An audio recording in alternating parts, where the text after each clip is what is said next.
Bonjour à tous, vous êtes sur www.maizo.com.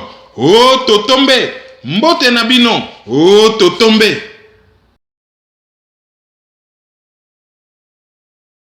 Bonjour, Nabino Nyonso, vous êtes Stéphanie Larose. Lelo na libino vraiment nouvellement quoi ya bien hâte qu'on a période de ma fête, ma bonne année. Nabi quand on préparer na peso cadeau ni na peso maman cadeau ni papa ni cadeau ni. Donc lelo vraiment nouvellement quoi bien Sepela TV et Tiki Baby sauter le bikini ni toko Sepela biso nyonso ensemble les belles dames. Maman vous talanga, papa vous talanga. On a besoin qu'on puisse papa na yo cadeau, maman na yo cadeau, moi na yo cadeau, koko na yo cadeau. Sepela TV et zawana pour nabiso tout n'a pas qui tient mon à combien a comme si prix na combien c'est plate va vite na aucun de gauche na aucun de droite na télévision kana 85 livres ya pamba et tout n'a abonnement au cas où faut 85 livres et au bien sûr que faut sur abonnement c'est plate va vite que le cause de la période à ma fête na peut c'est on a 85 livres et na c'est bango 4 mois ya ofélé babi 4 mois ya ofélé ailleurs Kolanda politique awa kata Sepela TV sport awa kata Sepela TV théâtre awa kata Sepela TV bébé bazo la inga olingo tika de bavanda calme awa kata Sepela TV dans Sepela TV li biso nouvelle oya bien donc maman sombela papa papa pe sombela maman pour la biso nyonso to Sepela merci.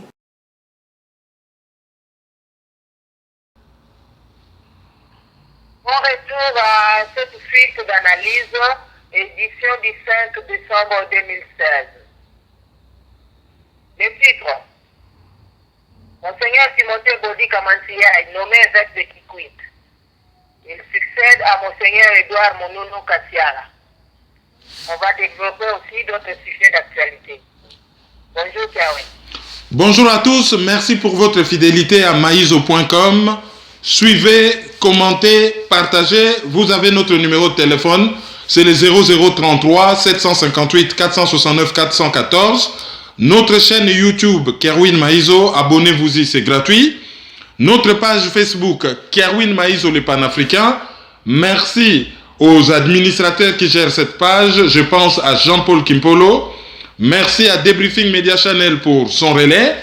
Et j'ai dit merci à Africa 243. Merci aussi à Hot 243 et à tous les autres sites qui nous relaient. On est directement dans le sujet Oyoki Kalaki et Zali Oyo ya diocèse ya Kikwit et Tata Episcopo ya Sika. Mais avant de kende na dossier wana parce que l'analyse Oyo uti koleka Oyo ezaki na première partie, tobetaki masolo ya Senko. Alors question moko yeli biso ezali pour notre éducation un peu clair. Est-ce que c'est une grande médiation ndenga kindaki akobima? Est-ce que l'église ekobima à moindre ou bien l'église ekobima à grande? Et là on y poussaki c'est une parce que toyebi selon l'histoire que quand il y a Joseph Kabila et mekakante kolobela l'église catholique na Senko par rapport à position na bango oyo bango bazwaki leur élection à 2011 salamaki. Et pourquoi ils ont pensé que Senko lelo yo andimaki amikotisa na kati ya médiation wana sacha bien que soki accepte bakofunda ye ke oui ozalaka na yo à côté wana soki akei ezali mpona lobake no nga nazala à côté wana te mais nazalaka peut-être mpona intérêt ya mboka voici bonne volonté na nga na laki. Senko, conférence épiscopale nationale du Congo, Tango a la médiation entre quand il y a Joseph Kabila, quand il y a rassemblement, à soi qui responsabilité mounene. Alors, la grande question, a la responsabilité dans quelles circonstances et a la responsabilité pour nini et quelles conséquences par rapport à la responsabilité wana. Nous rappelé au lobby déjà dans l'élection en 2011. Position ya Senko ezala qui position moko intenable et puis ambiguë. D'un côté, un prince de l'église, Malumalu, a participé à la fraude électorale. Donc, azala qui n'est le grand Manitou a organisé la fraude électorale. Et Batbazaki Koloba na Senko a sanctionné qui était, et l'impression c'est là qui coupe ça, azalaki couvert par mon consignaye, Monseigneur Melchisedek Sikuli. Et ceux qui parlent de Senko lobby non. Senko en tant que structure, makamon est allé avec naye référent. Ndeye moutifa s'occuper na makamboana mais toyebi que ezalaki position moko qui ne tient pas la route. Ce qui réputation à église ezali entaché. Ce qui vraiment église à lobby a tapé du poing sur la table sur Malumalu, il l'aurait fait. Basala qui angote. Mais toyebi pe de l'autre côté que tango l'élection salami, fraude salami, une des premières personnes au yende tolobaka français a jetaki pavé dans la mare. Au pendant balobaka na lingala a yindisaki ezalaki cardinal Monsengo. Les alobaki que l'élection oyo ils ont reflété ni vérité ni justice. Et toyebi ba effort oyo église catholique notamment ba laïque église catholique ba salaki pona ko organiser ba manifestation et toyebi ndenge ezalaki réprimé. Après, tant il y a Monseigneur Jomo et Kolekato, comment on a ambiguïté et belé de telle sorte que Batou Basala qui soupçonnait que Monseigneur Jomo azali en connivence na mende oy azali na pouvoir moyennant ba avantage na Sankuru que azala na position moko tiède vis-à-vis na pouvoir oy azali ko opprimer ba chrétien. Peut-être qu'on se retrouver na position ya crise aiguë oyo tozali na yango. Et Senko a accepté mission oyo ya médiation ba bons offices entre quand il y a rassemblement na quand il y a Joseph Kabila. Est-ce que ezalité après visite ya pape na Vatican pour après visite wana Vatican azalaki ko soutenir dialogue ya Edem Kojo et loko moko pe et déstabiliser ki ba chrétien congolais belé. Est-ce que ezalité après visite wana nde ba autorité ya Vatican basengaki na Senko a s'impliquer na crise wana tokoki koloba yango te, surtout côté Senko il y a pas un communiqué officiel, il y a pas un indice oyo tokoki ko confirmer likambo wana que ezandenge wana. Mais esalami juste après visite il y a Joseph Kabila na Vatican. Alors tango Senko a bandi médiation akoki ne pe koloba lobi non na kosala le côté toute la situation pour pourrir, Batouba se débrouiller. Tout comme Paco Loba, en tant qu'église, ou ezali institution mounene dans la société civile, je prends mes responsabilités. Parce que église catholique, Azalaki, majoritaire na Congo, mais apparemment, ce basangis église protestante, n'a église de réveil, balance et comme il faut basculer. Mais église catholique, Azali na importance sociologique, moko na Congo capitale. Et on a tolobarango toujours. Église catholique a remplacé l'État. École, bah meilleures écoles à part bah privées, ils allaient gérées par l'église catholique. Bah hôpitaux, ils allaient gérés par l'église catholique. Bah ville, monsieur pour pas ça ne fils que na moi moulin à foufou, moi usine ya mabaya donc menuiserie moko industrielle. Pour bazala na moi phonie pour la communication, c'est l'église catholique. Pour na batubali ya moi nyama, oyo babomi na moi ba norme. Oyo vétérinaire a vérifié, il faut qu'on ait na procure na église catholique. Pour na batu, basala na moi possibilité à cause information. Batala ne fils que moi film, batela bango moi vidéo. Il faut qu'on ait na procure, il faut qu'on ait na paroisse, ya église catholique. Donc ba remplacer l'état et ba jouer un rôle moko capital na Congo, capital, surtout côté enseignement. Bazouaka rôle moko capital et bayedaka batu ebele. Donc rôle na bango munene wana bazouaka bako continuer ko jouer ngoti wapi. Bako continuer à remplacer l'état ou solution ezali église azo mema mutu vers la civilisation. C'est-à-dire kolongo la mutu na se amemaye likolo. Religion, église aza na kati ya religion. Religion c'est ko relier mutu na nzambe. Kolongo la mutu spirituellement na niveau assez et ko matisaye vers créateur na ye. Bazali na rôle wana me mutu wana pona o memaye pa ya nzambe il faut azala bien nzoto.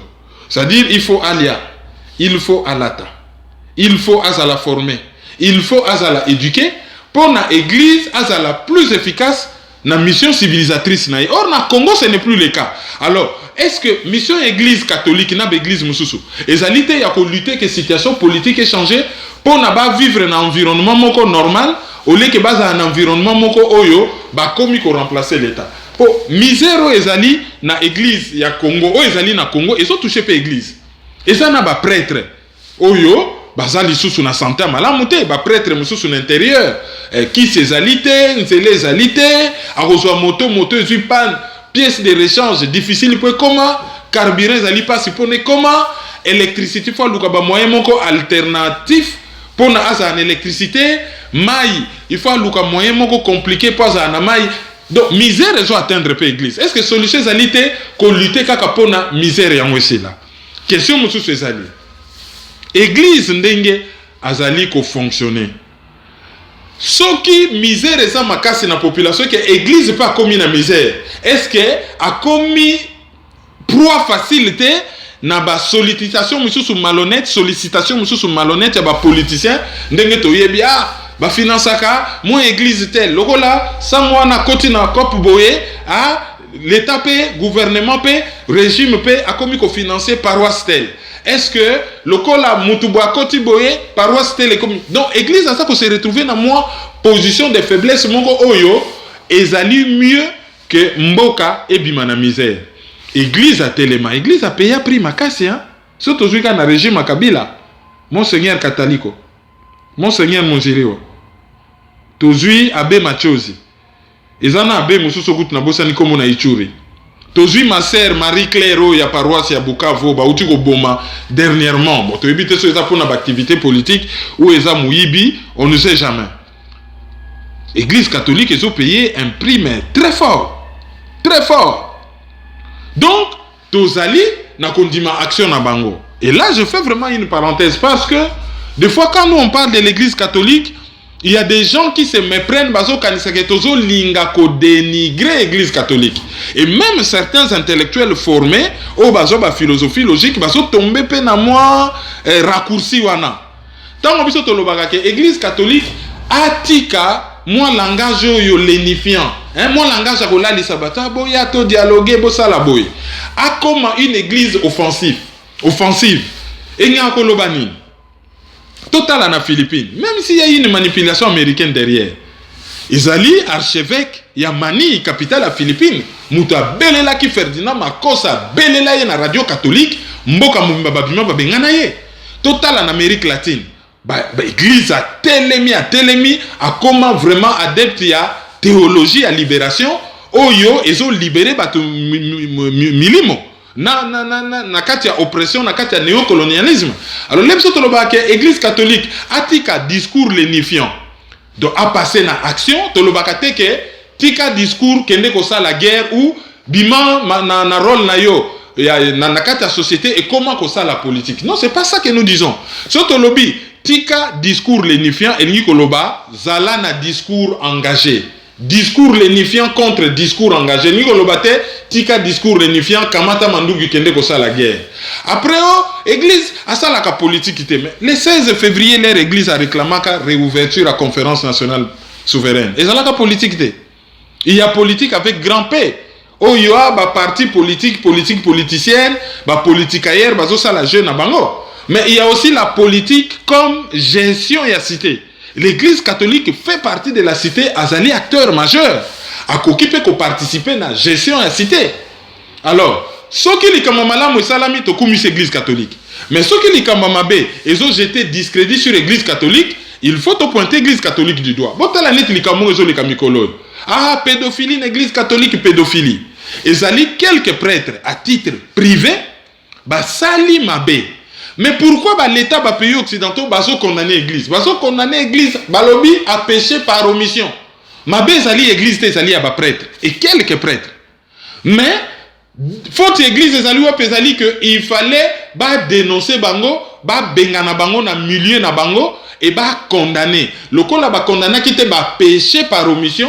Yango no moni les États-Unis ba mande le qui tellement makasi que et comme ko is église na Belgique, na Canada bazo landela bango makamni ne salama na internat na ba couvent na ba ba population ba benga ba civilisation première, hein, ba indien d'Amérique et tout ça. Donc au moment que acte il y a quelques bateaux leur église a réagi et salir l'église mobimba.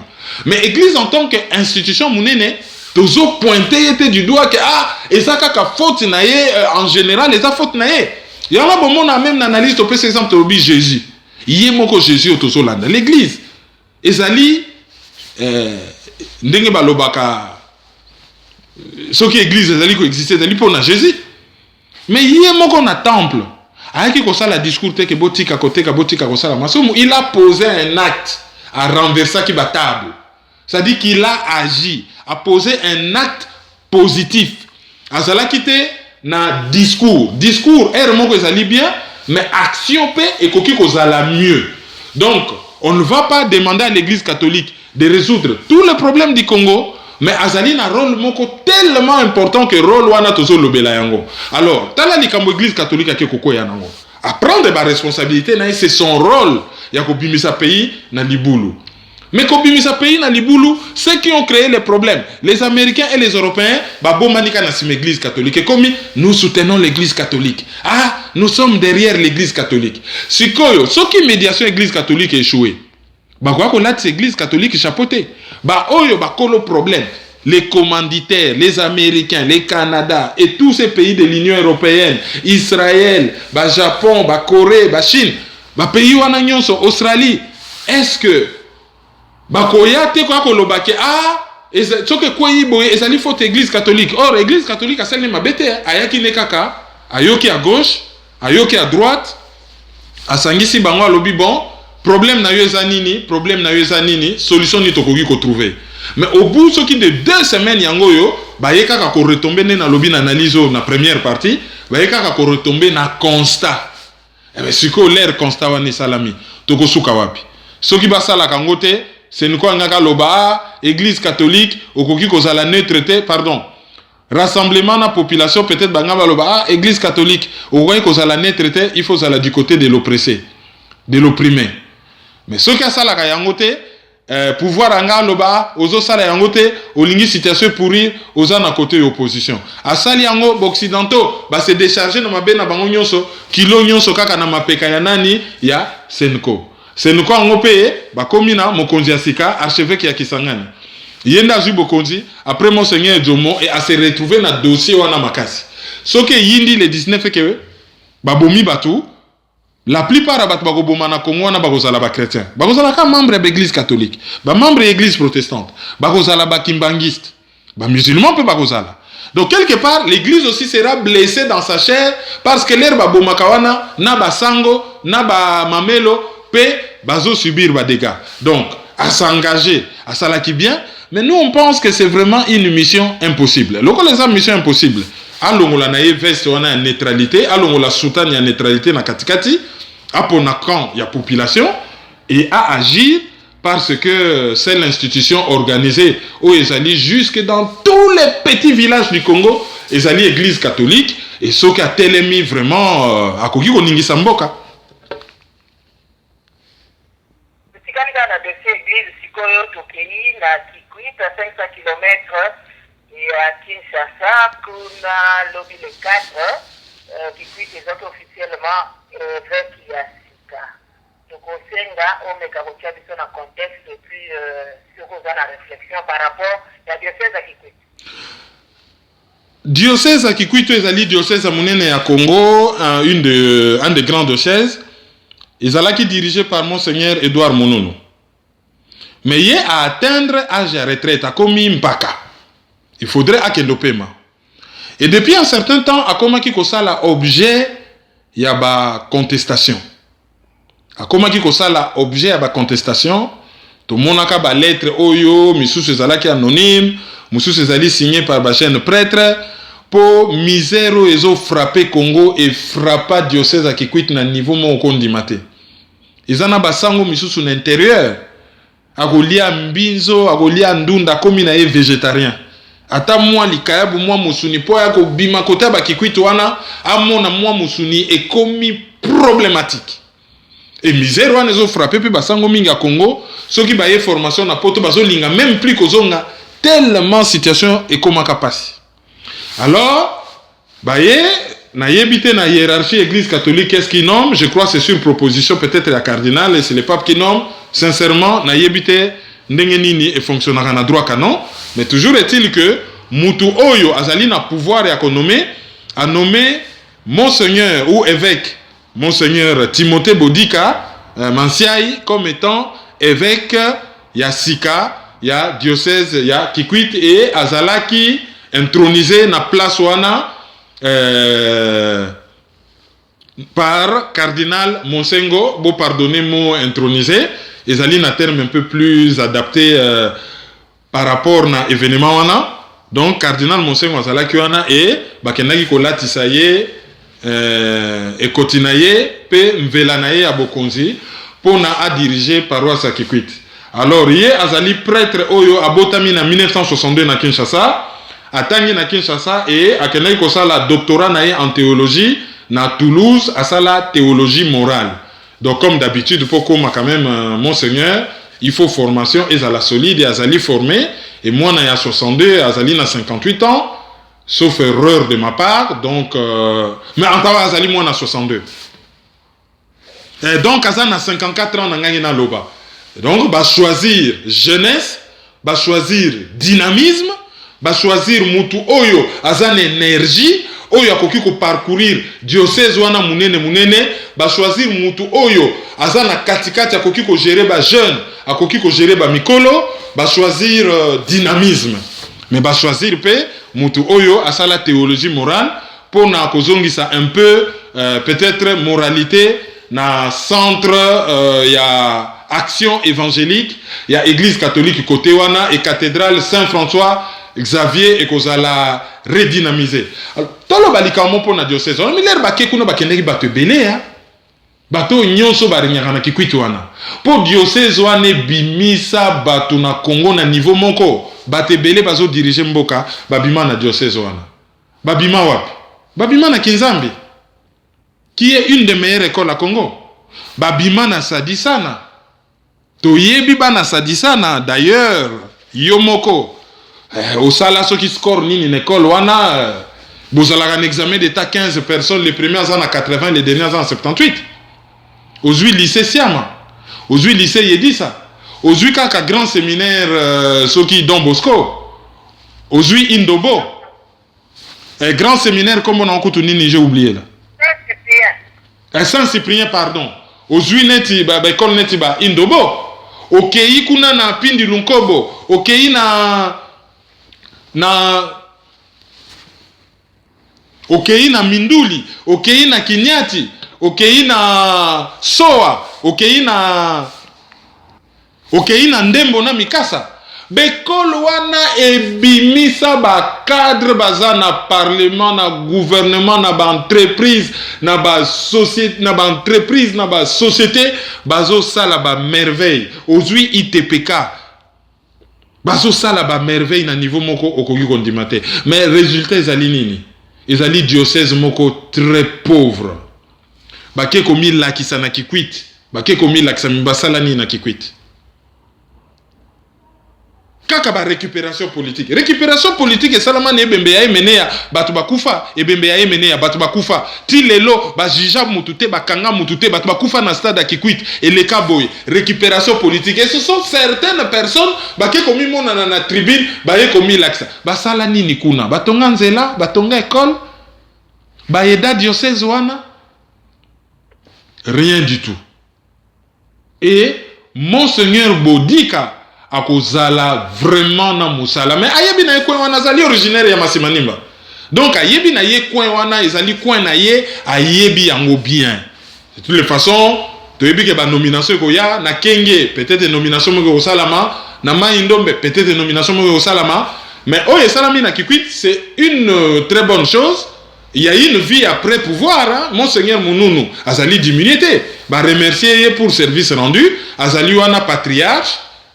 Azali na repos, ba jeune, bazo conseil pas na ye, bazo vénérer, il y a une vie après le pouvoir. Et oyo pa ye sika, ayewana azo sala conseil pas ya kulutu, akeya azui conseil, mais azali pe na vision na jeune, surtout ba jeune bazana makasi na ba nouvelle technologie.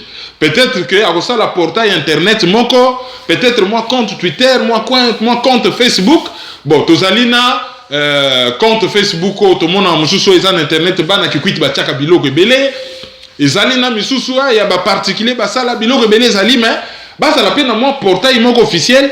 Peut-être ceux qui ba politiciens na ba sala rien mais batu misusu ba koki ko sala quelque chose. Et na lobaka on analyse à liboso na batu nyonso batanga na kikwit ba yebi Père Henri de la Quétule. Azali neve à Tata Raphaël, donc Raphaël de la Quétule, a Outaï Kokoufa dernièrement en Belgique il y a moins d'une semaine. Azalaka préfet à ITPK.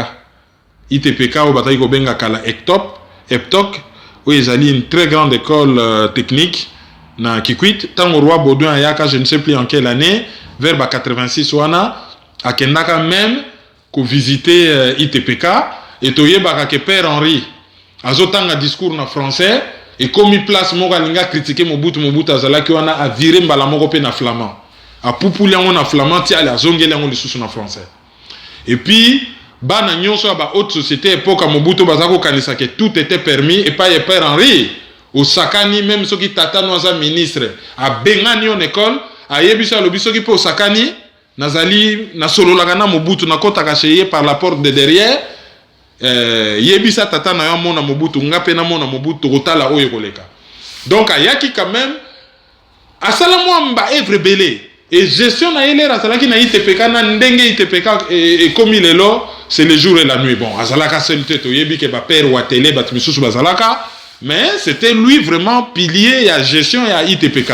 Mususu père Bob Azan Everlé na Belgique ya azalaki na sadisana ezali mo ba père batika souvenir makasi na Kikwit.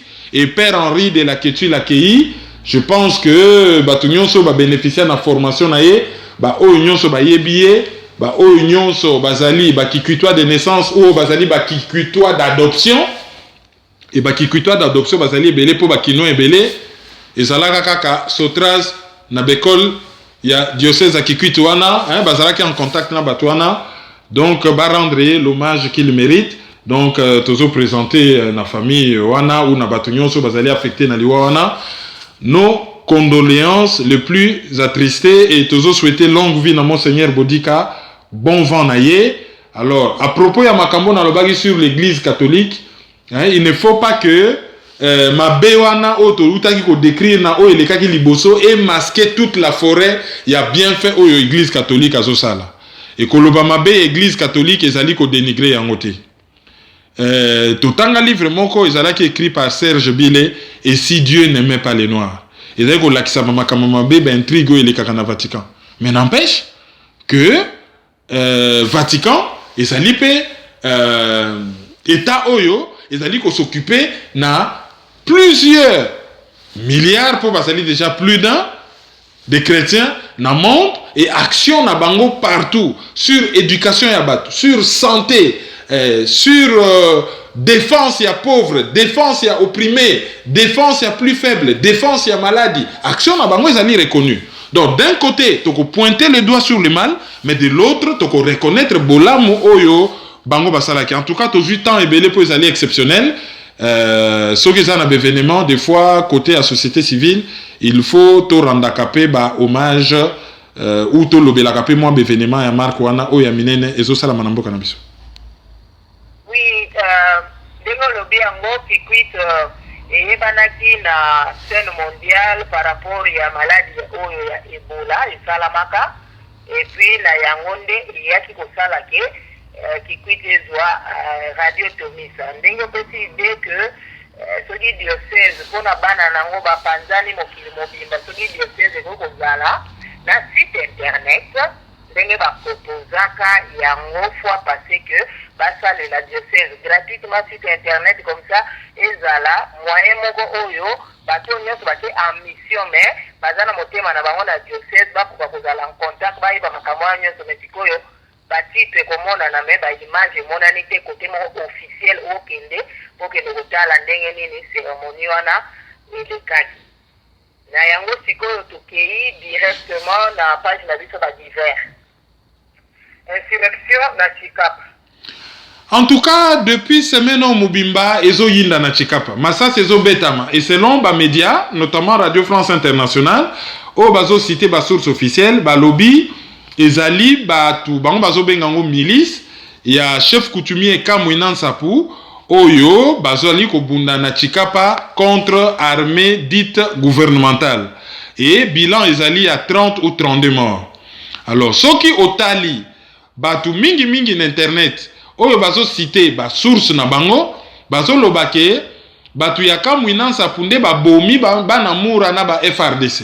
Mais soki olandi Radio France Internationale bazo loba il y a eu 30 morts côté ya ba miliciens, c'est-à-dire batu ya Kamwina Nsapu, et 2 morts côté ya armée nationale congolaise.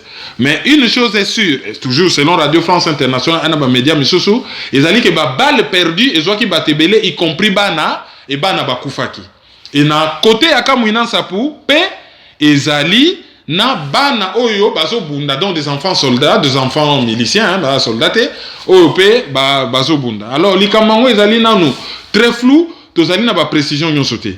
Et koki kozala pe hypothèse à liboso vraiment bataka Kamwina Nsapu bazali ko se venger et bazali siko ko se défendre, mais ekoki kozala pe manipulation à Kinshasa pour na employer politique à terre brûlée et bima après que bon voilà moyen qu'organiser l'élection te moyen ko sala eloko moko te pour mboka ezali en guerre. D'ailleurs vous remarquez na Luanga ou Muanga si je me trompe na Bukavu babomi 30 personnes balobio ezali banande babomi ba Hutu.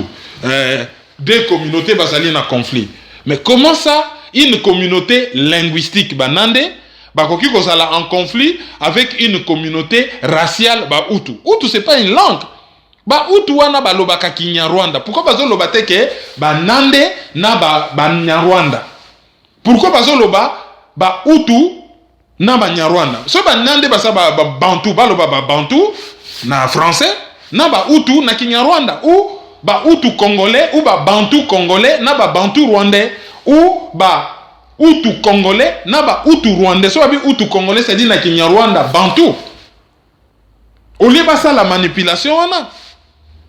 Et bango siko ba komi bimisa neti ba victime na okaki na RFA Monisco sikoyo aye ko protéger biso. Monisco akoma kaneka après coup. Azo écouter beaucoup d'argent akoma kaneka après coup. Chez nous au Congo il y a pas de problème ethnique. Batika biso na ba problème ethnique wana soki mutu azana ba problème ethnique na ye ben c'est simple akende na pays na ye akende résoudre ba problème ethnique batika biso na Congo kimia.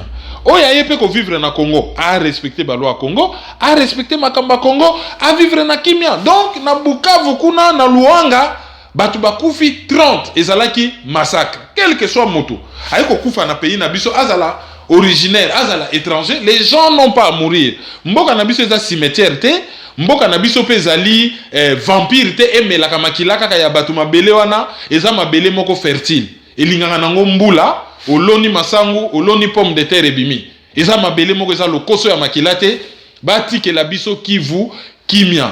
Ozali mwana mboka vivre na kimia pa na yo ozali mopayoye pa na biso tolingo vivre na kimia mais respecter biso. Tandis que na Chikapa tozoyoka toujours ba bruit oh Gédéon Akimi amatina olo mami kuna babimisi likamoko bizarre oh ba pygmée ba mbenga ba pygmée ba baka pygmée kuteza terme moko insultant muta mokuse bango pendeza ba kolo mabele bazalaka na bango pas provocateur calme ba subisaka ba se défendaka. Depuis quand pygmée akomi na munduki akomi ko boma batu ndenge tozoyoka oh pygmée abomi bazo boma balubakat wana peza kaka manipulation à Kinshasa te. Depuis quand pygmée akoma ko bunda yango na bosa la attention na makambo Chikapa tozoyoka mingi il faut tozela un peu tout le monde un peu clair toyeba e uti wapi ezokende wapi qui est derrière qui est devant qui a fait quoi et na moni pe récupération makase komi ezali nde le 19 bangonde bakomi ko benga na Kabila wana peza récupération politique soki eza na mutu alinga sala likambo le 19 asala yango asala récupération politique te et soki pe population alinga sala likambo ezali droit na ye constitution ezopesa ye mais ezala pete récupération politique population lokola collision d'agenda ezali entre aspiration à population mandat à Kabila esili akende na ba aspiration il y a certains politiciens oyo balingi à la fois que Kabila akende mais akende pour n'a pas changer système ou juste Kabila Kende pour n'a pas remplacer mais dans le même système. Est-ce que Zali Kabila Kende va changer pendant système et peuple congolais récupérer dignité naie à s'épanouir enfin. Et tous ça a des dirigeants responsables. Bah oyo ba lingimboka, bah oyo bazo lutter réellement pour namboka, bah oyo baza na charisme, bah oyo baza na vision, bah oyo ba ko kene na mboka liboso. Ça aussi ce sont des questions qu'on peut se poser mais na likambo chikapa. Vraiment, Nazosenga Batoubaza là quand même un peu prudente, oyebi bien te, ce qu'il en est au juste, mais officiellement, Ezali, Batouya chef Kamouinan Sapou, Bazo Bunda contre ba FRDC, et chef Kamouinan Sapou Alobaki, so qui m'a belé za ya biso. So qui m'a sasi wana bosomba ngo na mbongo ya diamant na biso, na mbongo ya coltan na biso, na mbongo ya cuivre na biso, ba koko na biso ba kotika biso te, et m'a belé à Congo wana. Vraiment, il l'a défendu et justice sera rendue. Ok, c'est que la réflexion au il y a les 19 parce que tu as juste 2 semaines. Il y a le 19 décembre, ils ont tout ça. Pour le gouvernement, il y a Sami Badi dans le jour du matin parce que on a lobby en bien spéculation. Parce qu'il y a des difficultés, on va contacter Bantou, tu vas commis au banga, va commis dans la réserve, parce que tu vas lobby, à côté d'un statu quo, puis le 19, après, ce que va moniteur ou va moniteur, à partir il y a le 19, va poser la ligne, parce que tu vas lobby au nord, avant de n'aller parce que tu vas yindi, yenda zan angwende, va juro yo, yenda zan et logo comme ça, va coquille au PSAE, à remplacer Kabila. Alors que encore le bail que bateau n'y a pas encore dans la transition va coûter représenter. Éviter, on va avoir succession la régime n'a dit que en haut c'est ni parlementaire. Bon, déjà par rapport à lobby na Sami Badi Banga, toutes les hypothèses sont vraies à quelque chose près. Gouvernement Sami Badi Banga batbaye ba keza na période mo balobaka ke matata tamponyo azali démissionnaire et que azali na ko exécuter ka ba faire courante et durant nango presque mbula mobimba. Kapo batali ko zela ba résolution ya concertation nationale pour Kabila zagi na calcul na derrière la tête. Et na Sami Badi Banga c'est la même chose. Kabila a yebi que ba corps a cité de l'OUA lokola Tshisekedi a kotité et Simbati. Sikoyo ataki espoir na ye nyonso et pas ya Senko. Comme ça ce qui Senko ba yokani bien allez ya ko ici ka gouvernement Badi Banga a bandeli gouvernement mususu ndenge ba corps oyo ekosalama selon dialogue ya sika. Mais ce qui dialogue Yassika est bloqué, Azane toujours na carte à Sami Badi Banga sous la main. Mais en attendant, pas yebi que crise institutionnelle gobima le 19 et koki ce qui population s'est révoltée et koki kozali la avantageux. Donc azo gagné temps. Ba calcul wana nyo c'est possible. Après siko ya yebi déjà que parlement ya Kengo, Sénat ya Kengo, ezali tellement illégitime, ya ko brandir malgré que ezali anticonstitutionnel. À ko brandir arrêt à cour constitutionnelle pour attiquer la pouvoir attiquer la Kengote. Mais de l'autre côté, Kengo loko la komi mukolo, institution ya zanango, ezali nango illégitime, ben batu bakoki ko proposer une solution bancale ezali que ben institution yo se komi illégitime, batali kaka congolais nani oyo azali na mo institution moko quelque part oyo akosi mboka vite fait ba organiser makambo. Et wana to bimi na constitution match kokoma entre deux Congolais basaligènes, Oben Minaku ou Sami Badi Banga. Donc de ce côté-là aussi, moi calcul ekoki kosala. Ça ne repose sur rien de juridique. Hein? Na lobby désordre eza na Congo wana, soki totali premier ministre na régime eza la parlementaire eza la semi-présidentielle ou semi-présidentielle de toza na wana, ce n'est pas normalement au chef de l'exécutif dont na chef ya gouvernement. Il y a qu'on remplacer le président de la République, mais ceux qui ont institution sont allés paralysés. Gouvernement, à Koko bet intérim, moko sui generi. Il y a marque wane bimi na texte moko boyete, mais sui generi, à Koko bet intérim moko. Donc, nous sommes pe kokota na cadre à calcul. Sami Badi Banga na calcul na ye, classe politique na calcul na ye, benemi a Sami Badi Banga na calcul na bango. Kabila pas na calcul na ye nyon se sangani ezo sala ke gouvernement zo bimano kité. Occupation ezali. Wane ezali réflexion to kanaki pona week-end, loko l'analyse à week-end de sala kité. tolobi to sala yango lelo. Alors toloba kaka Congo eza occupé, Congo eza occupé. Et batu misusu ba telemeli biso ah non, eza occupé te. Soko lobi ka Congo eza occupé. Ah, Ngbanda, oza mutu Ngbanda. Tozongeli parenthèse. Après l'élection en 2011, bozongela ba analyse ya kalao na zako sala côté wana musubo tanga ba commentaire. Bozongela ba émission neti ba parole des journalistes là na zako lobela makambo contentieux électoral. Ndenge bazali ko benga ngai Tshisekediste. Na sala ba interview na ba membre ya IDPS, y compris Félix Tshisekedi, même ceux qui ba limwisa ngo na YouTube. Wana na zalaka mutu ya IDPS te. Lelo soko lobika ka mbokeza occupé, ah mutu ya Ngbanda po mutu Ngbanda et comme argument ya ba sans argument. Ngbanda alobaka mbokeza occupé sur le plan sociologique, a démontré à l'hôpital nombre ya ba Rwandais au bazana ba institution.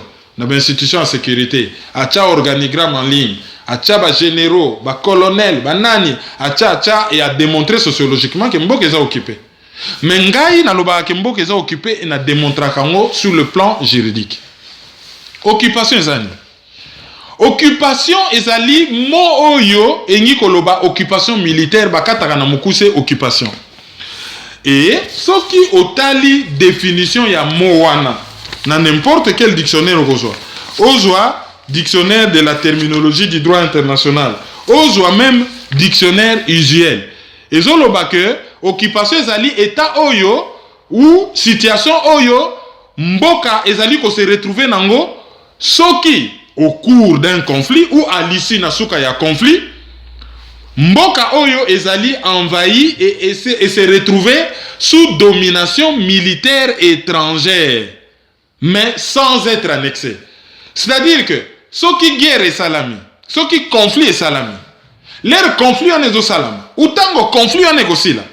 Ceux qui mboka na bino, ba envahir yango na armée ya mboka mususu. Et ko fan de la bino na mboka mais annexé mboka te lobite ke o région bo ekomi na mboka bo neto pe exemple qui veut komi na Rwanda non.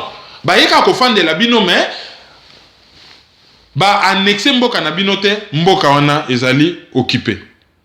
Et soki okei na droit international otangi kuro babengaka droit de conflit okomona que soki armée moko étrangère akei ko déployer ba activité na ye armée ya mboka songolo mpakala azali wana pona ko défendre mboka azali wana pona ko protéger indépendance politique ya mboka mais azali wana te pona ko ndobunza mboka mususu mais soki une armée étrangère akei ko déployer ba activité na ye en dehors ya territoire na ye après avoir ko banda bitumba tango armée wana akomi kuna afandi akomi komene b'activité moko oyo ezo sapé d'une certaine manière indépendance ya mboko yake ko fandela bakoki ko benga yango pe occupation.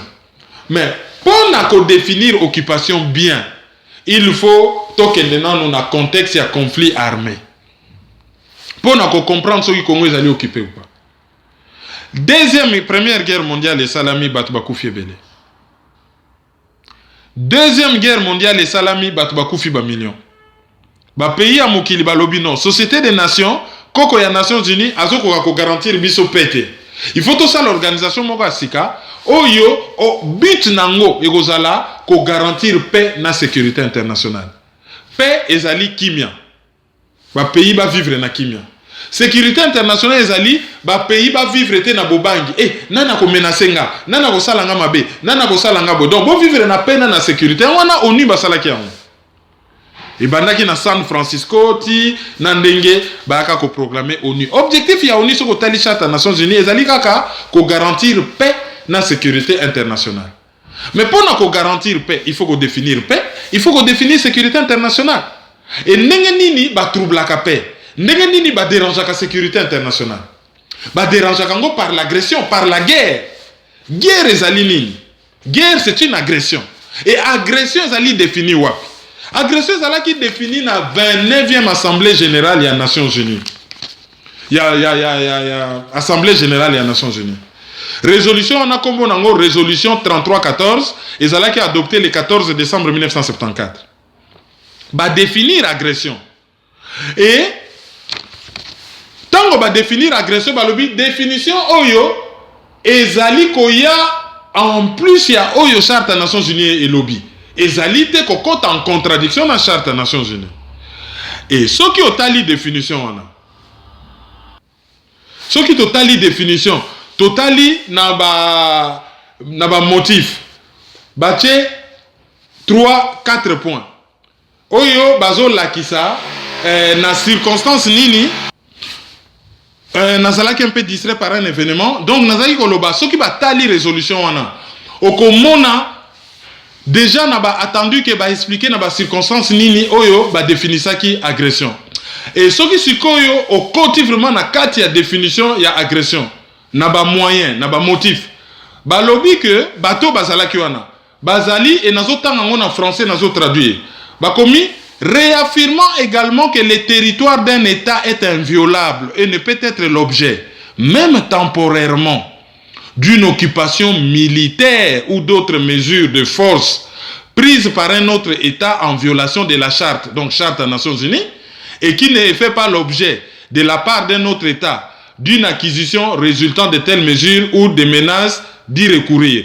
Donc, ce qu'on a dit la définition agression, bazo parler de l'occupation même temporaire. Alors, si on a dit qu'il y a une définition, il y a agression. Pour nous, comment déjà une occupation? Balobini. Balobi, par exemple, le fait que au Katisi frontière, au Keko Bundisa Moninga, ils allaient agression. Le fait qu'ils ont bloqué le port naïe, la mer naïe, la nini, ils ont bloqué l'aéroport naïe, ils allaient occupation.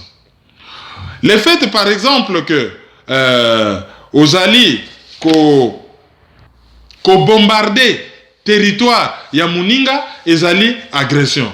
Le fait par exemple que babengi yo na mboka Muninga, babengi yo pena na mboka Muninga pona likambo mususu okomi na kati ba troupe armée na yo ba komo sala likambo mususu par exemple bakomi nga na pese exemple ko exploiter ba minerais, ko occuper ba mboka, ko nommer ba konzi ezali agression. Soko kamati ne fiske territoire na yo au PC yango pona ba agresser voisin. Likambo Rwanda sala par rapport aux États-Unis.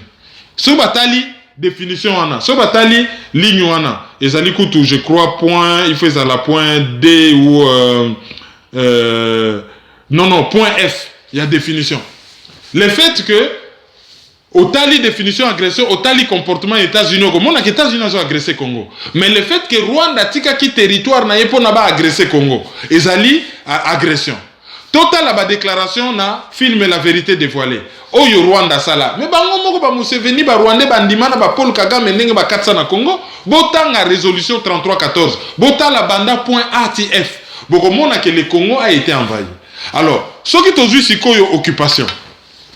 Occupation ezali défini na dictionnaire ndenge to lobi soki ba troupe ba uti libanda ba koti na mboka ba fandi na mboka ba annexer na bango mboka te mais le fait que ba ko fana na mboka ezali occupation militaire mais tokoki kosuka na définition ya occupation kaka wana te il faut tokende lisusu na ba texte mususu. Alors soki tozu par exemple convention à Genève il y a 1949 et avant que tout comme na convention wana tozwa kaka article 42, il y a règlement, il y a la haie, il y a 1907. Un territoire est considéré comme occupé lorsqu'il se trouve placé des faits sous l'autorité de l'armée ennemie. L'occupation ne s'étend qu'au territoire où cette autorité est établie et en mesure de s'exercer. Et déterminer lobby, occupation, ils allaient ils allaient subjectif, c'est-à-dire mutazo définir en ndenge yazo vivre yango. Ezali eloko moko objectif. Il faut effectivité. Il faut président sentir que ba troupe étrangère wana ba acte bazo poser bazali na effectivité à pouvoir. Bon, soki tozui sikoyo règlement ya la haie ya 1907. Tozui convention en Genève en 1949. Et tozui par exemple na kati kaka ya convention wana tozui article je vais voir je crois qu'il fait à la 42. On peut remarquer que oye salami na Congo ba troupe rwandaise baye ba koti. Tango bakoti ti lelo yo ba exploitaka ba minéraux. Bango ba pesa territoire na bango pona ko fomenter ba rébellion na Congo. CNDP, M23, RCD Goma, même AFDEL. Tango batouana AFDEL baye, y compris des étrangers, ba commis na Congo. Au lieu bima, l'air va remarquer qu'il y a eu agression babimite, sans nationalité en violation. Il y a bamibeko ya Congo, ba semie, ba brasser bango illégalement en armée congolaise. Et ba konzina bango, ba prendre possession ba poste clé à armée pour ne pas servir une puissance étrangère. Alors, bon soit résolution 33-14, bon tanga yango bande bandeliti souka. Bon soit sikoyo règlement ya la haie à 1907. Bon tanga yango. Bon soit o ngana tangeli bino convention à Genève. Et bon tanga yango tina souka. Siko bino moko bon répondre soki Congo ezali occupé ou pas occupé. Et bon soit ba déclaration ya Paul Kagame, ya Museveni. Bonjour, ma déclaration, il y a Bagaza à l'époque. Président burundais. Bonjour, ma déclaration, Misusu, il y a un pays, Misusu. Bon, m'y répondre, binomoko. Ce qui m'bok est occupé ou pas. Donc, article 2, paragraphe 1, il y a convention en Genève. Et zolobake, occupation, ça la kakate, qu'il faut déclaration de guerre et salam. Attends, ce qui déclaration de guerre et salamité. Le fait que déjà yo katisi na mboka batu oye na ba troupe oye ko fana na mboka batu misusu ba activité ya ko exploiter coltan ya ko manipuler ba intérêt moi ba makambo yo ya ko manipuler ba congolais ya ko tia une structure politico-militaire ba benga soki tout power oye prendre possession ya ba institution congolaise. Est-ce que ça dit occupation ou pas? Alors local analyse ezaki un peu moulayi to ko suka wana mais to ko soka ba occasion ya ko zongela ngo lisusu. Bah document ça en français puis na sali traduction un peu en direct disons na sali un peu traduction na lingala oyebi ça ba document moko juridique mais na mukuse bozo résolution 33-14 sur l'agression botanga yango ensemble na règlement ya la haie ya 1907 soki botanga yango bokomona que le deux textes wana bozupe charte des Nations Unies bokomona que le Congo est un pays occupé et bo tirer ba conséquences siko par rapport à l'occupation qu'est-ce qu'il faut faire? Voilà, c'est quoi directement à auditeur du jour. Auditeur du jour, il y a Lelo, il y a Liboso, Ezali, Mbonze, Elondo Christian, Azali dans Londres, Grande-Bretagne, Yami Balé, Ezali, Rita Vumbo, Yé Afetaki anniversaire naye le 4 décembre. Toko souhaiter une très longue vie et joyeux anniversaire. Yé Azali dans la région parisienne, France. Ayango to komi na tuba analyse mukola Lelo. On fait un peu quelques communiqués et puis toka bwana. Communiqué à Liboso, conférence ezali na Oslo, samedi le 10 décembre. Bolanda adresse nyonso ezali na première partie à analyser. Yami Balé, tosenga ki batuba cotiser pour na bato bazokufa na Kivu tolobi makambo ya Luhanga tout à l'heure là. Et bokende na leti.com. Bato yo bazali o bazui espace na kati ya leti pona bato ba ko pesa ba cotisation to yebi militantisme na bango généralement c'est des gens sérieux. Je pense que l'air ba ko pesa ba mbongo wana publiquement ba ko sala ba vidéo publique bazali bato ya société civile il y a un peu partout na Congo et mingi bazali ba originaire ya kuna et ba ko sala yango dans la transparence les moments venus ba compte ko sala afficher publiquement. Et tant mbongo ekopesama ekoyebana publiquement parce que jusqu'à présent makamunyo so basala bazalaka honnête ti lelo en tout cas bazalaka honnête à moins que baya ko beba il n'est pas exclu que mutabeba mais ti lelo bazali batu moko honnête donc bazali digne de confiance bo participer pour na ko soulager tant soit peu bah pasi oyo bandeko na biso bazo monalo ça ne m'écoute bien ça ne m'écoute rien. Il y a rappelé bino adresse à conférence sur le Congo et aux Oslo adresse ezali Elias Smithvey 13 1300 Sandvika Oslo Norvège c'est ça et aux Alandengwana et puis en ligne bokoki kotala na média Afro Europe boko mon émission to salaki na Helsinki na la diva de la presse titre nango ezali Kerwin Maizo est-il de la Parico je crois titre ça yangwana. Bokende kaka na média Hero Afrique bokomona interview tout ça là qui est wana 1 heure na la diva de la presse et puis je pense que ceux qui peut interview tout ça là qui na Rolls na Helsinki comme en ligne to ko informer bino et to ko la bino na différents sites je crois na maizo.com hot 243 et tout ça to ko la bino ba interview na bomona suite ya ba événement ezalaki na Helsinki. Ba oyo balingi ba rejoindre communauté congolaise à Helsinki na banalize koya tokotiela bino pe adresse na bango en ligne. Et puis l'événement mususu par exemple émission na gare iwele ezoya et puis l'événement mususu ezali toko informer bino au fur et à mesure. Voilà, donc comme nous avons analysé mkola lelo, merci na patience na bino bozaki belé na bobenga pona kozuka analyse. Vraiment to pesi bino matondi emele pona fidélité na bino pe marque confiance wana to tikeli bino analyse ni ba le parti à liboso na parti à ni balé pona mkola lelo. On vous souhaite beaucoup de bonnes choses. Rendez-vous au prochain numéro. Merci Kawine, au revoir. Merci à vous. Au revoir. Bonne journée.